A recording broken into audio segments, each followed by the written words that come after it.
Cam Rogers with you alongside Tom Downey. I am a Ravens fan, by the way, but everybody's asking in the comments about that. It's funny to trigger him about Joe Flacco, by the way. Joe Flacco's a top 10 quarterback. Start throwing in Hayden Hurst in the comment section. He'll get really mad. Oh, my God. All right, folks. Training camp is upon us, which means we're going to look at every single team in the NFL and the key training camp battle for each one down the line. So, with Buffalo, obviously, it's the quarterback. It's a no-brainer, right? Yeah. And I think in reality, at least for week one, it's kind of more of a two-horse race between A.J. McCarron and Nathan Peterman. Now, Cam, I know you think it's going to be A.J. McCarron. I believe it. But the Bills keep trying to make Nathan Peterman happen.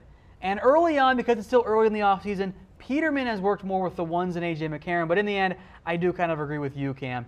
McCarron will be the week one starter, and eventually Josh Allen will get that job. I don't know if it's going to be in week one because he's really raw, Cam. And I don't want to upset too many of Bill's Mafia out there because, well, look, we know how I feel about Josh Allen by now. I don't think he's going to develop into a franchise quarterback, even though the upside is there. He's just so raw and so inexperienced at this point. Yep, so I think very much up in the air still because I think things can change, obviously, in training camp, Tom. But A.J. McCarron certainly is the favorite to land that starting gig for Buffalo. Who should be the Bills' starting quarterback in week one? Let us know in comments. Somebody, I think Alan, yes, he did, said Flacco should have been in the top 100. Love you, Alan. You're the man. Keep it up. God. Let's go. Flacco. God. All right, we'll get to Baltimore later, Cam. Jeez. Buffalo in the quarterback position. We're zoning in on that. Meanwhile, if we look at Miami, wide receiver. So Jarvis Landry is no more. Amendola comes over from New England. And then you look at who's going to be really their top line guy who's going to take all the target shares. There's a lot of targets to replace with Jarvis Landry gone. Is Devontae Parker finally going to become the Dolphins' #1 wideout? It's the year. It's the year. And I think we only put 3 up here, but Albert Wilson is another guy to monitor. The Dolphins like him quite a bit. I think you could see him play quite a bit with Amendola, with Stills, with Parker. And then even the bottom of the roster, is Leonte Carroo going to get cut this year? Yeah. He has not done much. So Miami, it's a matter of really almost 1 to 5 in reality, 1 to 6 if you want to go deep, in terms of how do you balance who gets the targets, who gets the catches, and who actually produces in the way that you need him to. All right, so wide receiver, we're looking at that for the Miami Dolphins. Kenny Stills, I think, is a still productive wide receiver. He still does some nice things, even though he's not a guy I want to lean on as a #1 guy.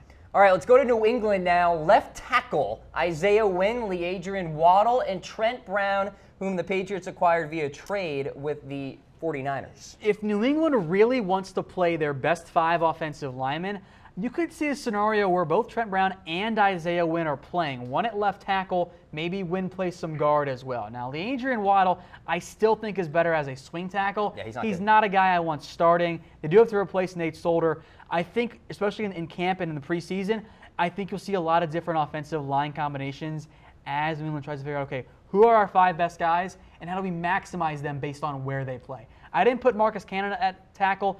I think he's going to stay on the right side in the end. All right, Trent Brown, one of the better pass protectors out there, kind of underrated. Meanwhile, New England didn't really have to give up that much to land him, which I found kind of intriguing. Yeah, it was very interesting. It was a very good trade for New England, I think. And then the Patriots here, they are the Vegas odds to win Super Bowl 53. Will they make it to the Super Bowl this year, Tom? It's boring, but I think that they are. Yeah. Funny enough, producer Harris, the Patriots fan, says no. He's got his 2 fingers thrown up behind the scenes. It's really, I think, Pittsburgh, Jacksonville, New England, and I still trust the Patriots the most. Yeah, that's the Even though that dynasty will end at some point, I promise you guys. All right, next up on the list here, we got the Jets. We're looking at quarterback here, and McCown is the favorite. He's the veteran, the stopgap guy. Bridgewater is an interesting story, and then you got Darnold waiting in the wing. I still think you could see Teddy Bridgewater get traded. And we've mentioned that many times on this show because I think the Jets early on have done a really good job of, hey, let's hype up Teddy Bridgewater and see if we can trade him. Because in reality, all the Jets will have given up is like $500,000 in guaranteed money, and they can get like let's just say a 4th or a 5th round pick back. But I think in reality, the best case scenario for the Jets is that they don't play Sam Darnold right away. Now, Darnold, if he starts, Cam, would be one of the youngest quarterbacks to ever start in the NFL since the merger. Wow. I talk a lot about how Josh Allen is raw. I think Darnold needs time. Now, there's 2 arguments. A, you take the Carson Palmer route to go way back, give a guy time to play. The other option is throw him into the fire, let him learn, see what you got quickly. I think for Darnold, the best case is to learn behind Josh McCown, and he went to a fantastic situation because that matters more than we want to admit. Because Josh McCown, his #1 goal isn't even to win games next year. It's to make Sam Darnold the best damn quarterback that he can. That's his legacy now. He said, the best thing I can do is that when we sit back in 5 years, Sam Darnold is an all-pro QB. That's the guy you want mentoring your quarterback. No offense, Cam. You don't want a Joe Flacco type. Because Flacco wants to start. McCown wants Darnold to make the most out of him. McCown also is not a Super Bowl MVP, but I digress. Who should the Jets start at quarterback this year? Let us know in comments. We didn't talk much about Bridgewater. I think McCown. I don't think it's going to be Bridgewater. I think he's going to be a backup and or trade bait, quite frankly. Yeah, trade bait, no doubt. All right, folks, you are watching NFL Daily, presented by Man Crates on YouTube Live as well as Facebook Live. Be sure to subscribe to our YouTube channel. We're going for 100,000 subscribers. There's the link at the bottom of your screen, youtube.com/ChatSportsTV, Tom. Absolutely. We got all the NFL coverage you guys want, plus NBA, MLB, all the sports right here on Chat Sports. All right, we're going through all of the teams in the NFL in the key positional battles as training camp is upon us. Let's take a look at the Dallas Cowboys and the tight end position. You know, people will want to tell you that it's wide receiver. I actually don't think it is. I think the bigger question mark is who the hell shows up at tight end for Dallas, because guess what? All their tight ends in the NFL regular season have 9 catches for 94 yards. That's astounding. Don't let anyone tell you the Cowboys were prepared for Jason Witten to retire. They were not. They were caught off guard by it. They also lost number 2 tight end James Hanna. So they're down to their number 3, number 4, number 5 tight ends and a rookie. That's not what you want. Now, I think this is the way the depth chart currently shapes out. Jeff Swaim is the number 1. He has the most experience. He's the guy the Cowboys trust the most, especially when it comes to run blocking, which for most teams isn't as big of a priority. But for Dallas, that's huge. No team needs a blocking tight end more because no team runs the ball as much as Dallas does. If Dallas has their way, they're going to run the ball over half the time this year. And they're probably going to need to, given the uncertainty of receiver and tight end in terms of pass catchers. Sure. So I think that a lot of Cowboys fans want Rico. That's kind of died down a little bit. Maybe Dalton Schultz, the 4th-round guy. But my buzz from what I've heard from the Cowboys is that Blake Jarwin is actually the guy that could end camp or end preseason, or at least end after the first couple days of the season as the starting tight end. And the Cowboys staff really likes Blake Jarwin. Now, undrafted free agent out of Oklahoma State. The Eagles tried to poach him off the practice squad late last year. The Cowboys called him up. He played 3 snaps in that game, and they were all run plays. And the Cowboys have really hyped up Blake Jarwin this offseason to the extent that it actually kind of doesn't make sense the way that they've hyped him up. And Stephen Jones, the Cowboys VP / half GM, or I guess quarter GM with Jerry and Will McClay, said that Blake Jarwin caught a bunch of touchdowns and caught all these passes when he wasn't. He was almost a fullback tight end hybrid, kind of like an H-back. So they've kind of overhyped him with fake news about Blake Jarwin, but I think the staff likes him a lot. So I think that Jarwin, when we start week 1, if he's not the outright starter, he's going to get maybe even the most of the snaps alongside Jeff Swaim. All you Rico truthers out there, I'm sorry, right now he is 4th at tight end. He's buried, Tom. He is 4th at tight end and just has to battle to make the darn roster at this point. All right, let's go to the Giants here and take a look at the center position for that offensive line that has seen some changes. They got Nate Solder there on that left side now for some reason. Eric Flowers is still a member. But at center, what do you make of this? Well, Jones was the starter for much 2017 after Weston Richburg went down. But in a bit of a surprise, it was John Halippo who came in training camp and OTAs and was the team starting center. Now, it's a new coaching staff, a new regime, a almost brand new offensive line. Cam, you could see a scenario where none of the starters from last year or from this year are at the same position that they were the previous year. So an entirely new starting 5 based on player and position. So I'll focus on the center job because I think center, Cam, is one of the most underrated positions in the entire NFL. No doubt. Because it sets the tone for the entire offensive line and can help a young quarterback, as we know the Giants have a vet in Eli Manning. Richburg now on the San Francisco 49ers. Let's take a look at the Philadelphia Eagles now and their linebacker depth chart here. And we're going to zone in on Weakside with Philadelphia. We know that Hicks and Bradham will be the starting 2. Bradham at Strongside backer, and then nickel packages still come on the field as well and kind of move more towards a middle spot. But the weak side backer spot in their 4-3 base packages is up for grabs. And beyond that, so is the depth in case often injured Jordan Hicks goes down again. Corey Nelson, I think, right now is the front runner. Nate Geary is also not that far behind as a former mid-round pick out of Nebraska. And then Grugier Hill is a emergency kicker / linebacker. For those of you who remember the Cowboys game when he came on and actually did a pretty good job of kicking. So if there's a weak spot on this loaded Eagles roster, I think it's the weak side linebacker spot or the will spot. All right, so in terms of Philadelphia, will they win the NFC again? Let us know in comments. Type A for yes, type B for no. I'll tell you what, Tom. Number one, it's hard to repeat the Super Bowl. It's hard to repeat as an NFC champion, and you got a really deep NFC. I agree with everything you just said. That's also why I'm picking no. Yeah. Look, the Eagles are not going to go away anytime soon. I think they're a really good football team and built to last, but it's so difficult to repeat even just in the NFC or the AFC. And now the Eagles are not the underdog anymore. They can't play the dog heads or the dog masks during the games and after the games. That doesn't work anymore. They are no longer the hunters, they are the hunted. Correct. And it changes how things are viewed. No doubt. So in a tough NFC, I don't think they're going to win this year. All right, let's take a look. They will win the NFC still, by the way. Let's take a look at the Washington Redskins here to wrap up the NFC East. And we're going to the secondary with them. Bashad Breeland is no longer there, of course. Josh Norman is their top-line corner. But in terms of their overall depth chart here, Tom, what do you think of Washington? They're in an interesting spot when it comes to the cornerback situation. Now, Josh Norman, of course, is their number one guy. That's a no-brainer. And then 2 through 4, 5, 6, I don't know how many they carry, it's kind of up for grabs. They really like Quentin Dunbar. Skandrick can play the nickel role. They've also got Fabian Moreau, a former third-round pick out of UCLA. They drafted Adonis Alexander. They drafted Greg Stroman. And they drafted Hosley as well. I don't think they carry all 7 of those guys, so it's kind of a battle between, okay, who actually makes the roster and how do they shake out 2 to 3. I really hated trading away Kendall Fuller, Cam. We'll see how Skandrick looks. I'll tell you what, he was not the same last year for the Cowboys, in part because of injuries.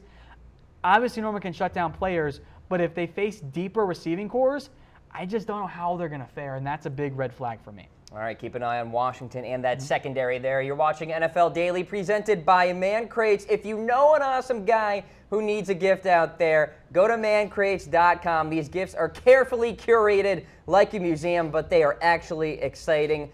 Personalized barware, jerky grams, project kits, the list goes on and on and on.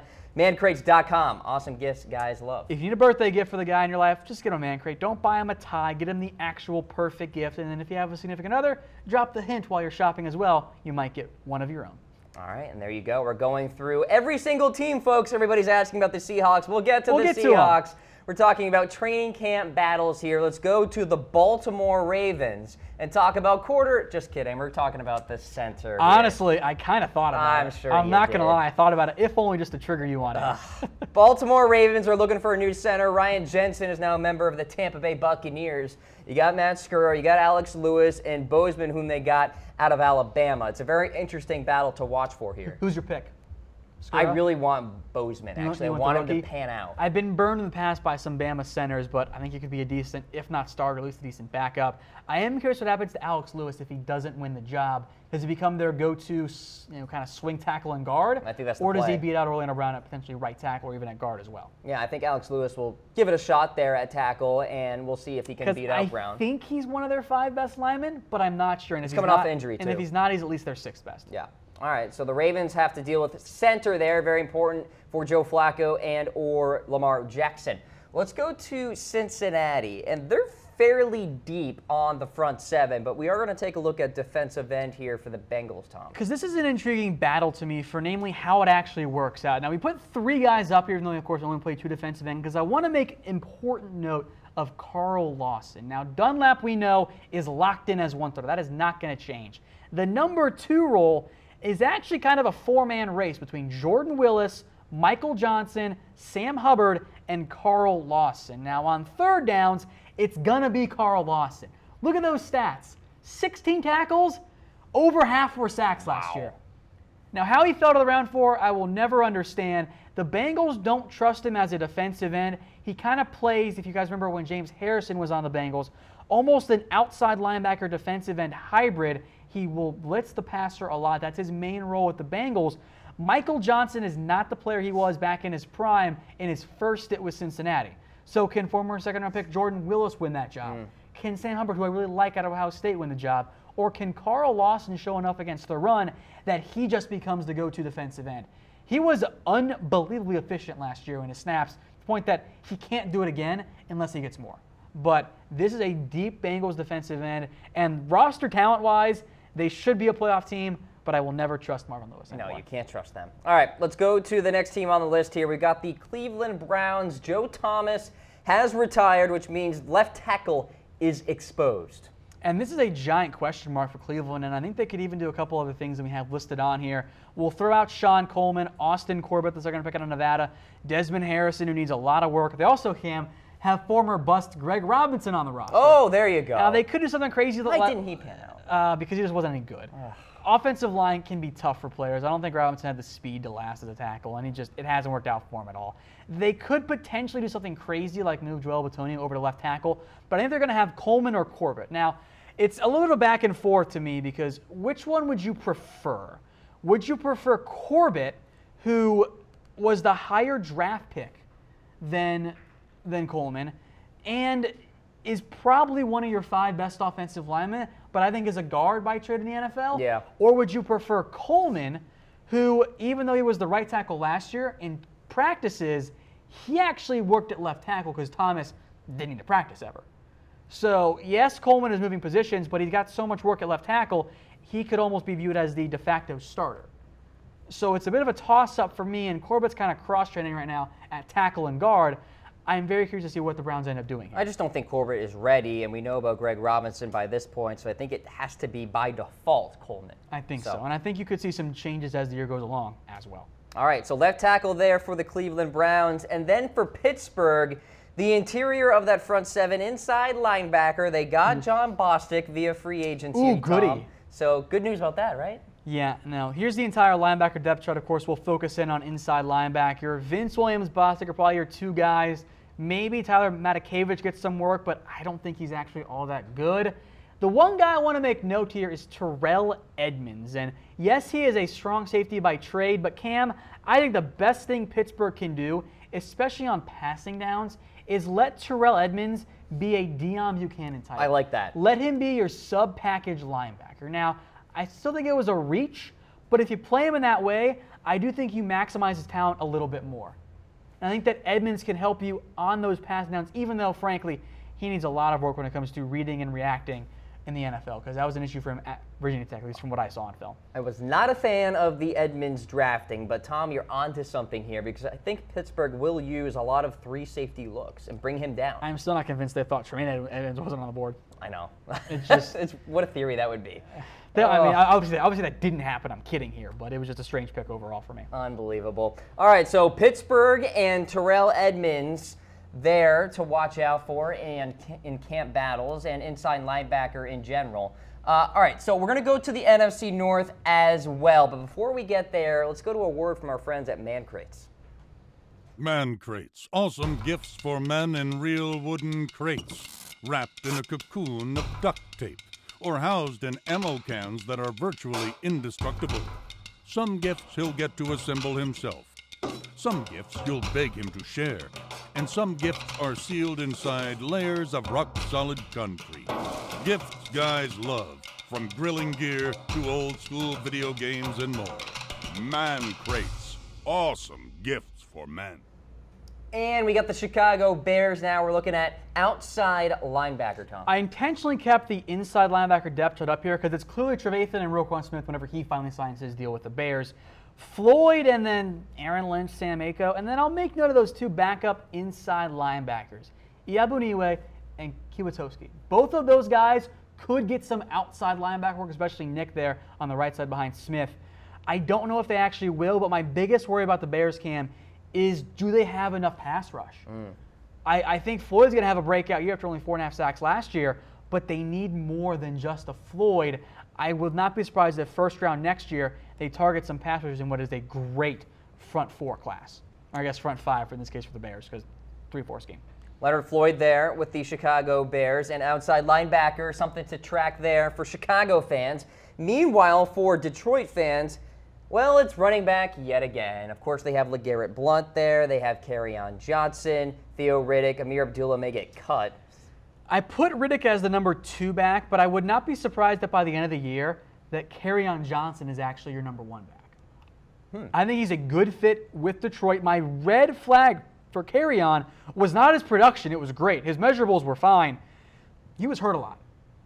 And I think that could be a concern for him in the NFL. But if he's healthy and if he's on Detroit with a team that, by the way, is going to recommit to actually running the football, has played them for really a decade now. Hallelujah. Run the football. They drafted a fullback. They drafted some offensive linemen. I think that Johnson is going to be the guy of the future, not Amir Abdullah going forward. So he is the guy that I'm watching throughout the preseason and training camp because I want to see if he can surpass Blunt sooner rather than later. Let's take a look at the Green Bay Packers now. Same position, running back, and it's Williams there as the favorite. Ty Montgomery, Aaron Jones right behind. Call me crazy. I still believe in Jamal Williams. I don't think you're crazy. The yards per carry weren't great, but I thought that the overall production was the best. Maybe not the most efficient, but Aaron Jones, of course, suspended for 4 games. That's why he's 4th. I think Ty Montgomery will be the focal point, especially on third downs and passing situations because he's really a receiver halfback hybrid in reality. Right. So Jamal Williams, I think on first and second down will be your go-to back. But in the end, Cam, this is going to be a running back by committee approach. I'm sorry, fantasy fans as well, because the three-headed attack, not good for fantasy. Fantasy players stay far away from the Green Bay Unless backfield. Someone falls really late, then just why not take a flyer on it? Sure. All right, let's go to Minnesota now and take a look at the secondary, particularly the cornerback position. They have Xavier Rhodes. They have Trey Waynes. We'll see what Mackenzie Alexander can pan out as. What are you zoning in on? Well, obviously Xavier Rhodes is not going anywhere. He is your number 1 guy by far. And then spots 2, 3, 4, 5, they're all up for grabs. Trey Waynes has been a starter, but I think the Vikings drafted Mike Hughes to push him. Terrence Newman can still play at his advanced age somehow. They hope Mackenzie Alexander can be their nickel guy. If not, maybe it's Newman, maybe it's Mike Hughes. And one more name to monitor, Holton Hill, undrafted free agent out of Texas. Incredibly talented. Your classic guy that needs to, as Cam is like to say, stay off the weed. Duh. Big issue at Texas for him. Some buzz, he's got his life focused now. Failed some trust at the combine. Talent-wise, I think he's a more talented pure cornerback than Mike Hughes. Doesn't have the same commitment and off-the-field red flags, though. So Holton Hill could be a surprise roster addition that plays earlier and more often than you might expect. Minnesota has a talented secondary. Houston has a pukey offensive line. We're taking a look at the front 5 for Houston here, Tom, and they've made some changes, so it's not for a lack of effort. We put the entire offensive line as a camp battle because I think Zach Fulton is locked in as the left guard. I think Nick Martin has the center job locked up. Beyond that, I don't know. Yeah. Davenport, Henderson, Rankin will all compete for the starting tackle role. I think Kelmede, Mance there at backup center, maybe even some Slade could compete for the guard roles. And Cam, it's bad. Like, we rip on Seattle. I've ripped on them quite a bit for their bad offensive line. I would take Seattle's offensive line over this because guess what? Seattle has the Texans' best offensive lineman in Dwayne Brown. Yeah. You're banking on Julian Davenport, who was raw coming out. I thought he was 2 years away from being ready to be your blindside protector. I'm scared. I've mentioned it before. My deepest, darkest fear for Deshaun Watson is that he gets hurt behind this god-awful offensive line, and all of a sudden, he just ends up becoming Robert Griffin III 2.0. That is my just huge, Tom, every huge time you fear. say that, I know. it scares me. That's my fear. Do the Texans have the worst offensive line in the NFL? Type 1 for yes in comments, type 2 for no. If you type 2, you're probably thinking the Seattle Seahawks. I think it's Houston. Yeah. It's a mess. I agree. All right, let's go to Indianapolis now and take a look at what position they need to zone in on for NFL training camp. And we're looking at the defensive line here for Indianapolis, Tom. I focused on really the entire defensive line. I think defensive end is the main focus point there for the Indianapolis Colts. I feel good about 2 of their starters as locked-in starters, Jabal Sheard, Danico Autry. Al Woods, maybe it's Ridgeway, maybe it's Nunez Roches or Grover Stewart can be your other defensive tackle in kind of a run-stuffing scheme. He's going to be a 2-down player. Terrell Basham I liked a little bit coming out of Ohio, but the Colts did draft Kimoko Toure and Tyquan Lewis to compete there. I don't know if John Simon's going to make the roster, but overall, Cam, we can see their sack leaders that are still on the team. There's a big old question mark here. Now, I think Autry can be a good 3 technique for Indianapolis and new DC Matt Eberflus, but there is not a single defense lineman that goes, oh man, we got to be afraid of this guy. Yeah, no. Like, there is no one you need to think about double teaming. There's no one you need to chip. You can just go man to man, and that's going to make life tougher on the back 7. This is not a great group. Now, maybe a guy like Toure or Lewis emerges quickly for them, But it's not a good sign when one of your top returning sackers or sackmen was a cornerback, and Nate Hairston. That's not what you want. And he's a slot cornerback, too. Yeah, which helps because he can blitz off the edge, but that's not good. All right, let's go to the next team on the list here. We got the Jacksonville Jaguars. Taking a look at strong side linebacker. Not many issues on this roster here. No, and when we talk about strong side backers like we did with, I guess, weak side for the Eagles, you know that you're in good shape. So Jacksonville here with Blair Brown, I think he becomes the starter.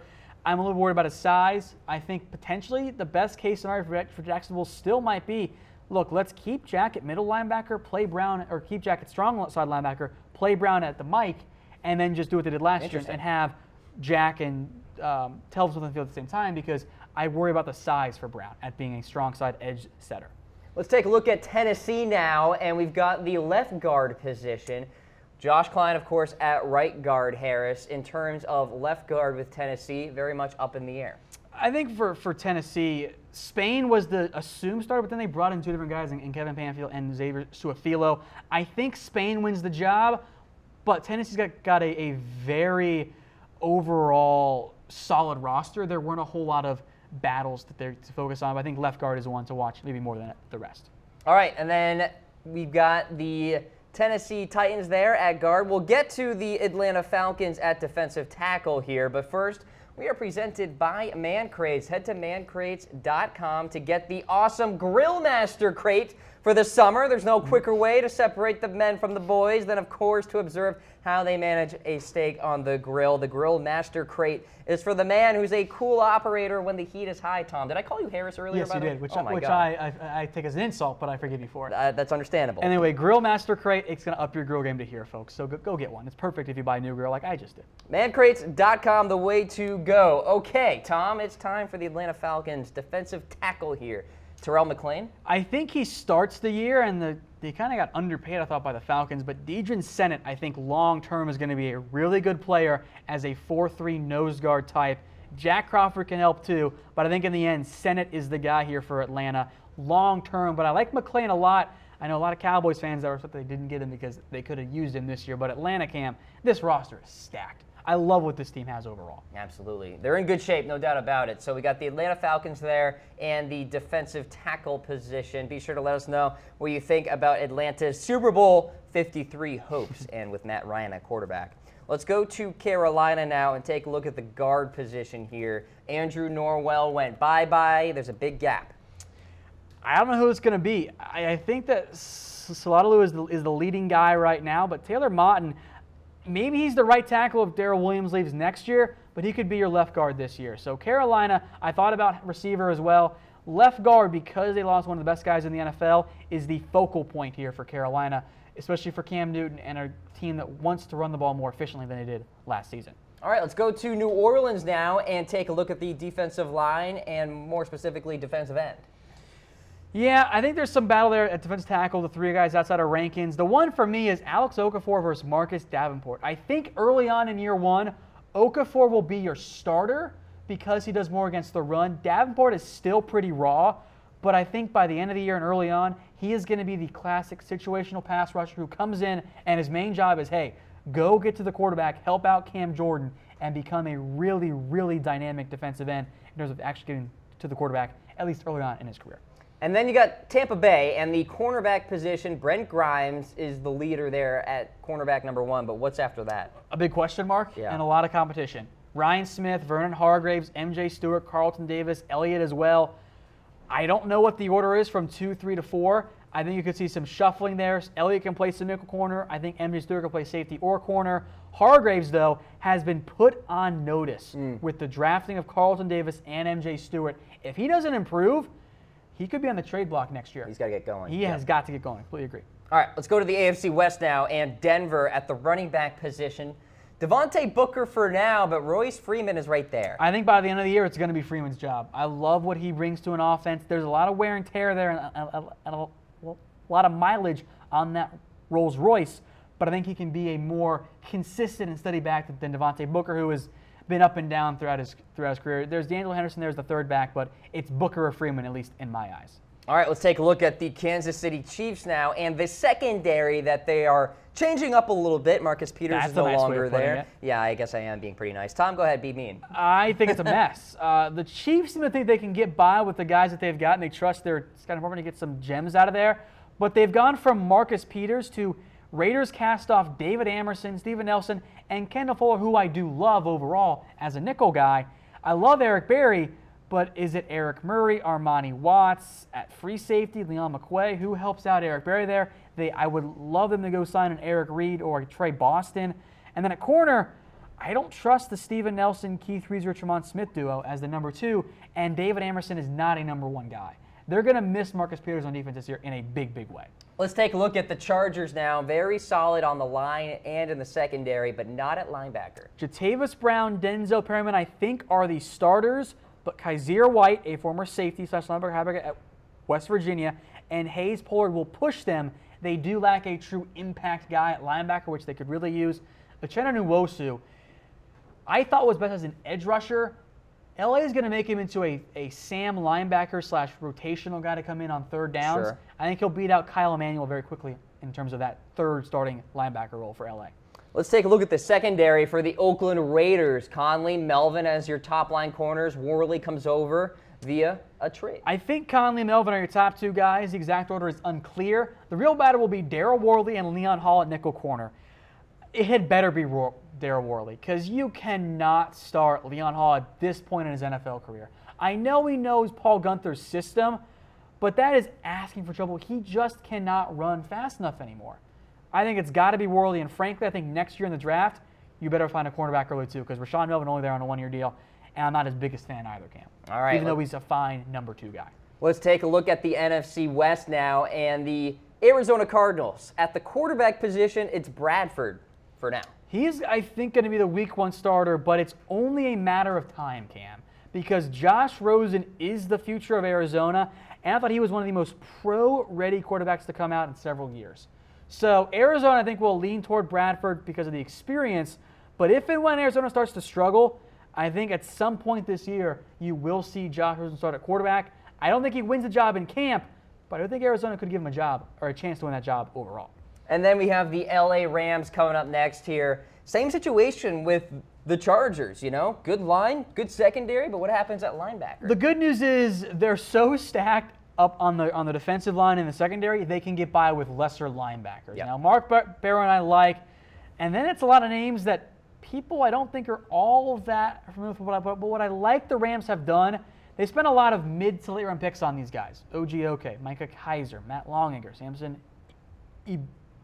Buckham, or all those 4th, 5th, 6th round picks. Let them all compete, and let's see who can actually win the job. And it's not a stack group by any means, but because they're so deep elsewhere, they can get by with below average play at these spots and be okay. I mean, there's going to be weaknesses in some areas. That's the case across every NFL team. You just cannot be stacked everywhere in the salary cap era. Let's take a look at the right guard position here for the San Francisco 49ers. Talked about it on the show today, actually. Jonathan Cooper, I think, beats out Garnett. Garnett's a trade target, too. Garnett, I don't think is a scheme fit. Yeah. He is a big mauler. Shanahan runs his own scheme. That doesn't make a whole lot of sense. I remember some Niners fans who said, oh, Nelson was too big for the Niners. Not that he was going to last to them anyway. But Garnett's isn't as good as Nelson. He's not as fast either. So I think Cooper can win that job. My concern with Cooper is the knee injuries have sapped him of his once great athleticism. So I don't think Garnett's going to get cut, but I do think Cam is on the trade block. All right, let's go to Seattle here to wrap things up and take a look at the secondary there. So Richard Sherman is no longer there. Cam Chancellor is moving on. A lot of changes in that back end. I like Shaquille Griffin. Coleman is a fine nickel. Who the hell is your number 2? Yeah. Are you going to rely on a washed-up Byron Maxwell, a cast-off Dante Johnson, a former safety in Trey Flowers or Mike Tyson, or Nico Thorpe of all people? I think that Seattle is not in great shape at cornerback, and I'll tell you what, Cam, the Legion of Boom is dead. Yep. May it rest in peace. It is not coming back anytime soon, because outside of Shaq Griffin, I really don't trust the Seahawks secondary, given the uncertainty around one Earl Thomas as well. All right, those are the key training camp battles as training camp season is upon us.